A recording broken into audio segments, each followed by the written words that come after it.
Hello everyone, welcome to my mini blog. সারাদিনের একটা ছোট্ট ঘরোয়া মিনি ব্লগ নিয়ে চলে আসলাম। আজকে বাইরে কোথাও ঘোরাঘুরি না, আজকে বাড়িতেই হলো আমি ছোট্ট করে শেয়ার করব আজকে কি কি করব না করব। তো চলো ব্লগটা স্টার্ট করা যায়। আর প্রথমেই সরি, ব্লগটা একটু দেরি করে পোস্ট করছি, তাই আসলে আমি আমার পরীক্ষা চলাকালীন এই ব্লগটা পোস্ট করছি। একটু ছুটি আছে মাঝখানে, তাই 2-3 দিন ছুটি আছে, তাই তারপরে আবার পরীক্ষা শুরু হবে। তো মানে আর কি অঙ্ক পরীক্ষা এরপরে। তো আসলে আমি যখন এই ব্লগটা করি তখন হলো পরীক্ষা আসবে, কিন্তু তখনও শুরু হয়নি। তো এরকম ভিডিও করে রাখছি ব্লগ, কিন্তু আসলে পোস্ট করা হয়নি পরীক্ষার চাপে, বুঝতেই তো পারছ। তো এই তো তারপর হলো এখন হলো আমি পড়ছি আর কি।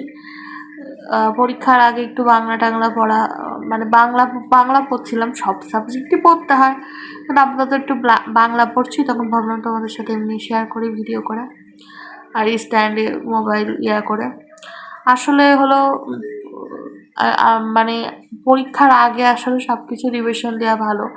আসলে আমার আসলে মনটা খারাপ ছিল, কারণ আমি যে টিচারের কাছে আসলে নতুন টিচারটা ম্যাডামের কাছে আর কি পড়ছিলাম, সে আসলে অনেক মানে বলতে গেলে একটা দিয়েছিল আর কি মিডিয়া থেকে আর কি।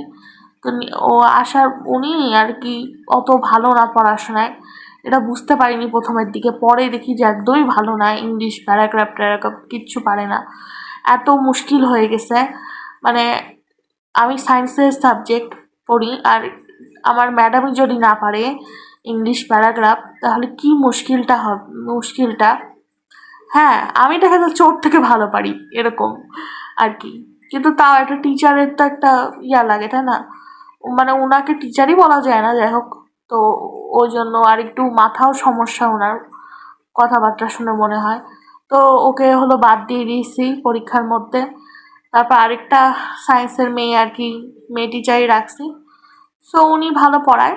তো এই বার্ষিক পরীক্ষাটা হয়ে যাওয়ার পরে তারপর আমি হলো এরপরে তো ক্লাস 10, আমি এরপরে কোচিং করব ভাবছি।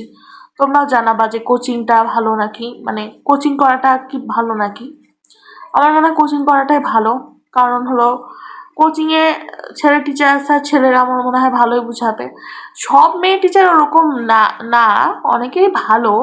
এখন যার কাছে পড়ছি আর কি সে ভালো। কিছু কিছু মেয়ে টিচার আছে অটিস্টিক, এই জন্য সমস্যা আর কি। মানে আমার মানে ফট করে এরকম একটা জুটে গেছিল, মানে কি যে হয়তো বাদ দিয়ে খুব ভালো করছি। তো ভালো হয়েছে, আল্লাহ যখন মঙ্গলের জন্য করে, না হলে ওর জন্য আমার পরীক্ষাটা খারাপ হয়ে যেত। তো এই তো আপাতত একটা ম্যাডামের কাছে পড়ছি, সে ভালো।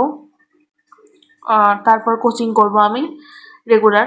তো পরীক্ষাগুলো আমার ভালোই হয়েছে, আমি নিজে আর কি পড়ে আর কি পরীক্ষা ভালো হয়েছে। আর আমার বাবা কিন্তু সায়েন্সের ছাত্র ছিল আর কি, সায়েন্সের ছাত্র ছিল, ওই জন্য বাবা অনেক হেল্প করছে পড়াতে। তো এই তো ছোট্ট একটা মিনি ব্লগ শেয়ার করলাম। হলো দোকানে গেছিলাম, আম্মুর সাথে চিপস টিপস কিনে আসি। এই কাপ কেক বলছি, পিস কেক কাটলাম। আমি আম্মুকে বললাম আমি কেটে দিই পিস কেক কাটতে আমার খুব মজা লাগে। তারপরে এই যে এখন খিচুড়ি খাচ্ছি, খিচুড়ি হলো আম্মু গরম গরম খিচুড়ি করেছিল সেই দিন। এই যে খিচুড়ি ধোয়া উঠছে একদম। আর এখন তো শীতের দিন, শীত পড়ে গেছে বললেই, খিচুড়ি তো মজা লাগবে। তারপরে এই যে আমি পিৎজা অর্ডার দিয়েছিলাম। সেদিন বাবার একটু জ্বর আসছিল, এখন আলহামদুলিল্লাহ ভালো হয়ে গেছে আর কি, সিজনের জ্বর আসছে, ওই জন্য বাইরে থেকে পিৎজা অর্ডার করলাম। সবাই মিলে খেলাম ভাত খাওয়ার পর। আল্লাহ হাফেজ।